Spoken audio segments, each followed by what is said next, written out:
എറണാകുളം മാറമ്പള്ളിയിൽ കോളേജിലെ ആഘോഷത്തിനിടെ വാഹനങ്ങൾക്ക് മുകളിൽ കയറി അഭ്യാസ പ്രകടനം നടത്തിയ സംഭവത്തിൽ മോട്ടോർ വാഹന വകുപ്പ് നടപടി. മാറമ്പള്ളി MES കോളേജിലെ ക്രിസ്തുമസ് ആഘോഷത്തിനിടെ നടന്ന അഭ്യാസ പ്രകടനത്തിലാണ് എൻഫോഴ്സ്മെന്റ് RTOയുടെ ഇടപെടൽ.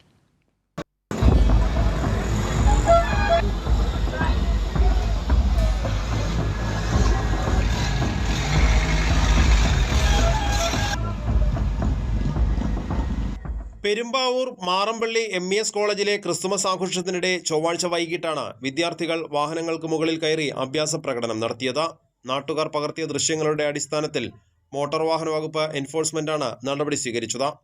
കോളേജ് കോമ്പൗണ്ടിൽ നിന്നും പുറത്തിറങ്ങി പൊതുവഴിയിലും വിദ്യാർത്ഥികൾ അഭ്യാസം തുടർന്നു. എറണാകുളം എൻഫോഴ്സ്മെന്റ് RTO മനോജിന്റെ നേതൃത്വത്തിലുള്ള ഉദ്യോഗസ്ഥരാണ് സ്ഥലത്തെത്തി നടപടിയെടുത്തത്. 3 വാഹനങ്ങൾക്ക് ഉടൻ തന്നെ നോട്ടീസ് നൽകി. മറ്റു വാഹന ഉടമകൾക്ക് വരും ദിവസങ്ങളിൽ എറണാകുളത്തെ ഓഫീസിൽ ഹാജരാകണമെന്ന് കാണിച്ച് നോട്ടീസും നൽകിയിട്ടുണ്ട്. 40ഓളം വാഹനങ്ങൾ ഉണ്ടായിരുന്നു എന്നാണ് വിവരം. ഇതിൽ രജിസ്ട്രേഷൻ കാലാവധി കഴിഞ്ഞ വാഹനങ്ങൾ വരെ ഉണ്ടായിരുന്നു എന്നും ഉദ്യോഗസ്ഥർ പറയുന്നു. ലൈസൻസ് സസ്പെൻഡ് ചെയ്യുന്നത് ഉൾപ്പെടെയുള്ള നടപടികൾ സ്വീകരിക്കുമെന്ന് മോട്ടോർ വാഹന വകുപ്പ് അറിയിച്ചു. വാഹനങ്ങൾ പലതും വിദ്യാർത്ഥികളുടെ സുഹൃത്തുക്കളുടേതായിരുന്നു എന്നാണ് പറയുന്നത്. അതേസമയം വാടകയ്ക്കെടുത്ത വാഹനങ്ങൾ ഉണ്ടായിരുന്നോ എന്നും എൻഫോഴ്സ്മെന്റ് അന്വേഷിക്കുന്നുണ്ട്.